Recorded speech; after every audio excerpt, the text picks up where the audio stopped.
C'est chaque soir à la même heure et vous êtes toujours plus nombreux à suivre ce rendez-vous face à face avec un grand patron, leader de l'économie avec Luc Évrard. Bonsoir Luc. Bonsoir Wendy. Et votre invité ce soir est Philippe Vasseur, président du Crédit Mutuel du Nord, entre autres. Oui, parce qu'en l'occurrence, nous recevons aussi le fondateur du World Forum de Lille, qui se tient demain et après-demain pour sa 4e édition. Alors, votre grande affaire depuis le début, Philippe Vasseur, c'est l'économie ou l'entreprise responsable. Là, on peut dire qu'au bout de 3 ans de crise, l'actualité vous a servi. C'était l'irresponsabilité économique qui nous a conduits là où nous sommes.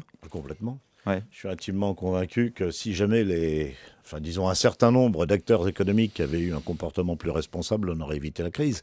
Le problème d'ailleurs, c'est que je crois qu'une part d'irresponsabilité continue et qu'on est en train de nous préparer à la crise à venir, la future crise. Alors là, vous parlez beaucoup de la crise financière, mais il y a aussi la crise environnementale, les inégalités qui se creusent, qui déchirent le tissu social. On est en plein dans l'irresponsabilité, ou dans la responsabilité, dans ce thème-là en tout cas. On connaît une série de crises sociales, environnementales, financières, économiques aussi, qui toutes viennent d'une crise du sens finalement.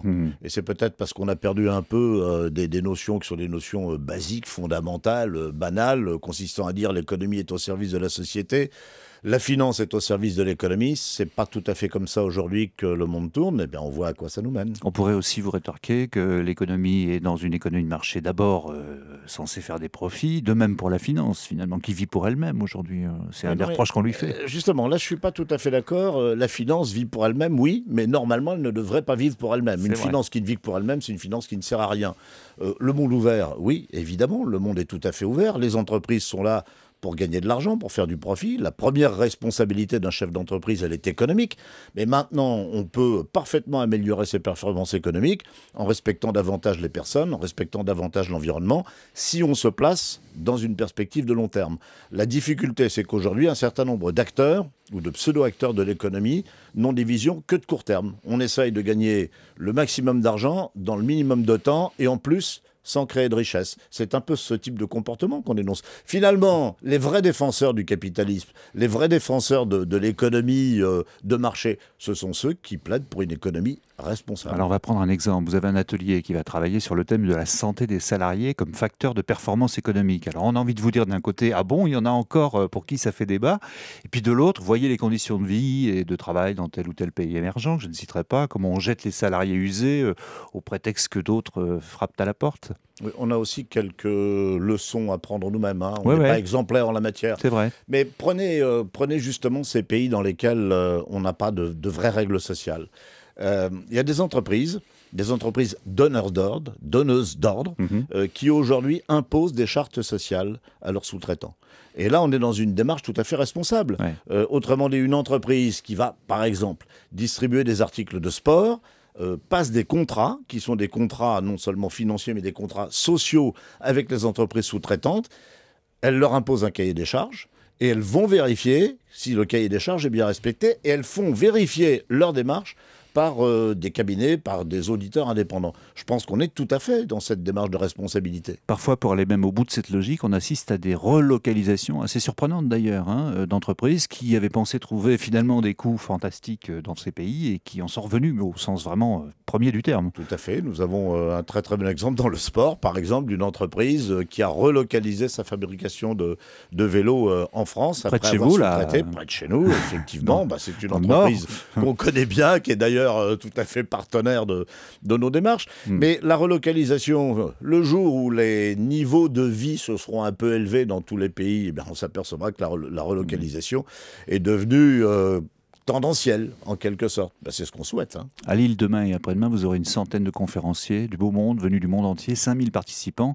Alors évidemment, on a toujours envie de vous dire, bon, ça va faire de beaux discours, de beaux débats sûrement, mais au-delà des mots, quels engagements concrets Nous, on n'est pas tellement sur les mots, parce que ce que nous présentons, ce sont des bonnes pratiques. On présente des actes concrets, en disant, regardez, à tel endroit, aux Philippines, au Brésil, aux États-Unis, au Canada, ça a marché, pourquoi est-ce que ça ne marcherait pas chez nous? Donc on veut faire de la contagion par l'exemple. Et puis on veut que, disons, les signataires de notre manifeste de l'entreprise responsable prennent l'engagement de partager les bonnes pratiques. C'est-à-dire il y a des pratiques qui sont des pratiques plus vertueuses que d'autres, qui donnent de bons résultats aussi sur le plan économique, il ne faut pas le nier. Eh bien, pourquoi est-ce qu'on ne pratiquerait pas plutôt ce type d'économie que de nous préparer à la prochaine crise ? Est-ce qu'au fond, la question qui est posée, que vous posez, n'est pas simplement celle de l'éthique ? Et alors, pour le coup, on ne voit pas très bien quelle instance, autre que personnelle, finalement, peut superviser cette amélioration-là, non? L'éthique fait effectivement partie de notre démarche. Mais quand on regarde qui sont les acteurs économiques, ce sont bien entendu les chefs d'entreprise, les actionnaires, ce sont aussi les salariés, les syndicats, ce sont aussi les consommateurs. Et on constate qu'il y a une demande aujourd'hui un peu plus forte d'éthique, de produits environnementaux, de produits socialement compatibles avec l'idée qu'on se fait de la défense des droits de l'homme, par exemple. Je pense que c'est ce mouvement-là qui est en marche aujourd'hui. Et donc, bien entendu, chaque acteur est concerné. Il y a des voyous partout, il y en aura toujours. Il ne faut pas se faire d'illusions. La cupidité, l'appât du gain, ça existera toujours. Puis il y a aussi une démarche de société qui est en train de s'organiser. Moi, j'ai énormément apprécié, il sera là d'ailleurs là à Lille, il sera là à Lille demain, la démarche qu'a fait l'année dernière un jeune étudiant sorti de Harvard. La Harvard Business School, c'est le top du top dans le monde. Pour la formation économique. Ouais. Ah, la meilleure, enfin considérée comme la meilleure. Et il a signé un engagement, un serment, qu'il a fait signer d'ailleurs par un certain nombre de ses camarades, en disant je prends l'engagement maintenant d'avoir aussi une démarche éthique dans toute ma vie professionnelle. Voilà, on va vous le présenter, et puis on fera en sorte qu'il fasse école. Oui, il faut qu'il fasse des émules à Harvard, surtout. Il faut qu'il fasse des émules à Harvard et dans toutes les business schools de France. Et d'Europe. Une triple vie, Philippe Vasseur, pour terminer. Vous avez été journaliste, notamment créateur des pages saumon du Figaro, homme politique, vous avez été ministre de l'Agriculture, puis aujourd'hui banquier, président du Crédit Mutuel du Nord. On aimerait bien savoir laquelle de ces vies vous préférez, ou si finalement dans tout ça il y a une unité, et si oui, laquelle? Moi, je me retrouve dans ces trois vies, elles m'ont passionné. Ma première vie de journaliste, j'ai aussi été rédacteur en chef des Échos. Et au Figaro m'a passionné. La vie publique est une vie dure, astreignante et passionnante. Et je pense que la vie de chef d'entreprise aujourd'hui, parce que je suis avant tout un chef d'entreprise, est une vie qui mérite aussi plus de respect qu'on ne veut bien le dire. J'ai fait trois métiers qui ne sont pas forcément parmi les plus populaires. Ah non, les médias, la politique et l'entreprise, c'est pas vraiment ce qu'il y a de populaire. Mais je pense que les trois ont une grande utilité. Tout dépend de la façon dont on pratique ces métiers. Il y a un point commun, en quelque sorte. C'est le goût de la chose publique. Et puis l'engagement citoyen, disons-le comme ça. L'engagement citoyen, ouais, ça peut exister. Figurez-vous que ça existe. Il y a encore des gens comme ça, oui. Merci beaucoup, Philippe Vasseur. Puis on l'entend, vous êtes rompu à la communication. Merci beaucoup, messieurs. Interview à retrouver en vidéo sur notre site europe1.fr.